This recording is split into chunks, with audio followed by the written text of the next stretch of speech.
श्री स्वामी समर्थ दत्तश्री किचनमध्ये तुमचे स्वागत आहे। तर आज आपल्या किचनमध्ये आपण बनवणार आहोत, जेव्हा तुम्हाला काही सुचत नाही आणि बिर्याणी खावीशी वाटली ना तर नक्की बटाट्याची बिर्याणी करून पहा।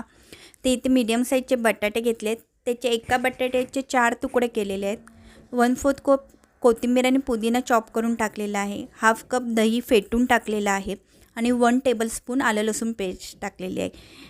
तर इथे बटाटे मला थोडे फ्राय करायचे राहिले आहेत, तर मी बटाटे काढून घेणार आहे। टोपामध्ये तेल टाकायचं आहे। तेल तापल्यावर त्यामध्ये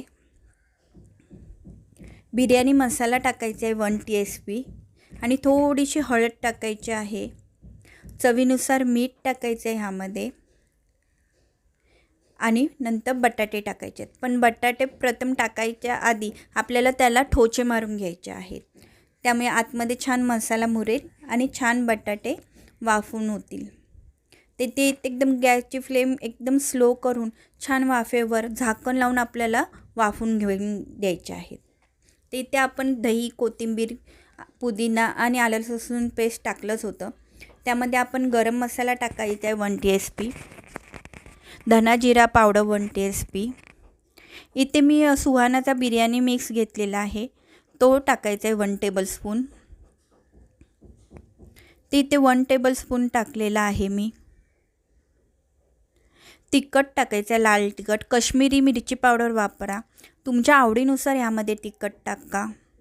थोडीशी हळद टाकायची, हळदीचं प्रमाण एकदम थोडंसं टाकायचं आहे आणि धने बडीशोप आणि जिरं कुटून टाकायचं आहे।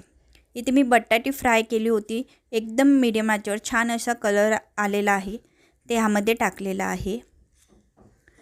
तूप टाकायचे आपल्याला ह्यामध्ये, हाफ TSP आपण ह्यामध्ये तूप टाकणार आहोत आणि मिक्स करून थोडा वेळ मुरत ठेवायचे आहे। झाकण लावून आपण थोडा वेळ मुरत ठेवणार आहोत, जेमतेम 1 ते अर्धा तास तरी तुम्ही हे छान मिश्रण साईडला मुरत ठेवा। तोपर्यंत आपण ग्रेव्हीसाठी पाहूया काय काय लागणार आहे ते। तिथे ग्रेव्हीसाठी मी टॅमॅटो घेतलेले आहेत, मीडियम साईजचे 3 टॅमॅटो घेतलेले आहेत आणि कोथिंबीर पुदिना टाकायचा आहे। इथे मी बदाम टाकलेले आहेत, तुम्ही तीळ काजू काही घेऊ शकता, पण भिजत घालून घ्या काजू तीळ। आता ते वाटून घ्यायचं मिक्सरमध्ये, छान एकदम बारीक वाटून घ्यायचं आहे। इथे पॅनमध्ये थोडंसं तूप आणि तेल टाकलेलं आहे। तेल तापल्यावर आपण जी ग्रेव्ही वाटली होती ना टॅमॅटो आणि ते टाकायचं आहे आणि छान परतून घ्यायचं आहे, कारण आपण टॅमॅटो कच्चे टाकलेले आहेत म्हणून हे परतून घ्यायचं आहे आपल्याला।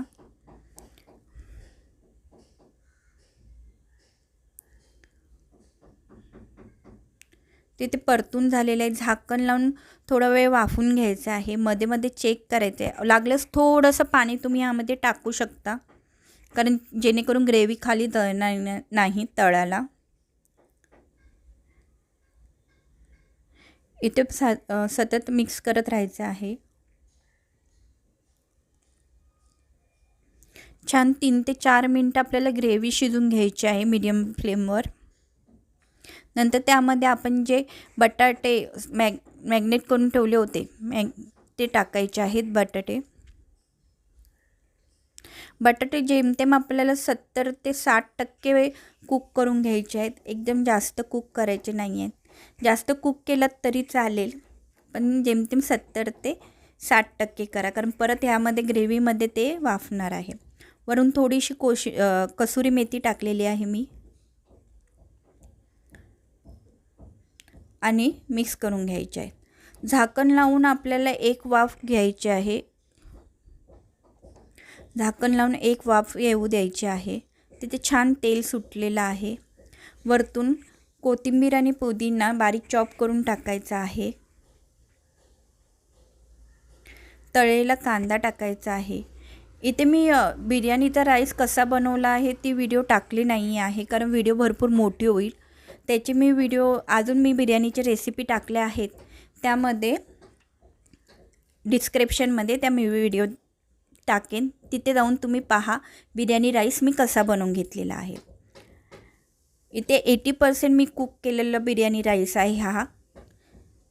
छान वरतून थोडासा बिर्याणी मसाला पण टाकायचा आहे.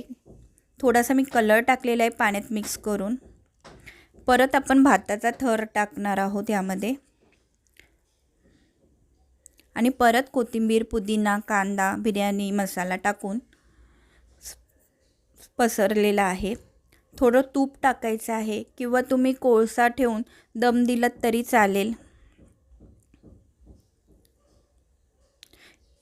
आणि थोडंसं कलरवालं पाणी टाकलेलं आहे. इथे मी झाकणाला पीठ लावलेलं आहे. तुम्ही कपडा लावलात बांधलात तरी चालेल. आता ही तवा खाली ठेवायचा आणि त्याच्यावर हा टोप ठेवून 20 मिनटं वाफून घ्यायचे मीडियम फ्लेमवर. तो 20 मिनटं वाफून झालेले आहे. गॅस बंद करायचा आहे आणि थोडी अर्धा तास थंड करू द्यायची आहे. नंतर गरम गरम खायला घ्या. नक्की रेसिपी ट्राय करा, खूप छान लागते.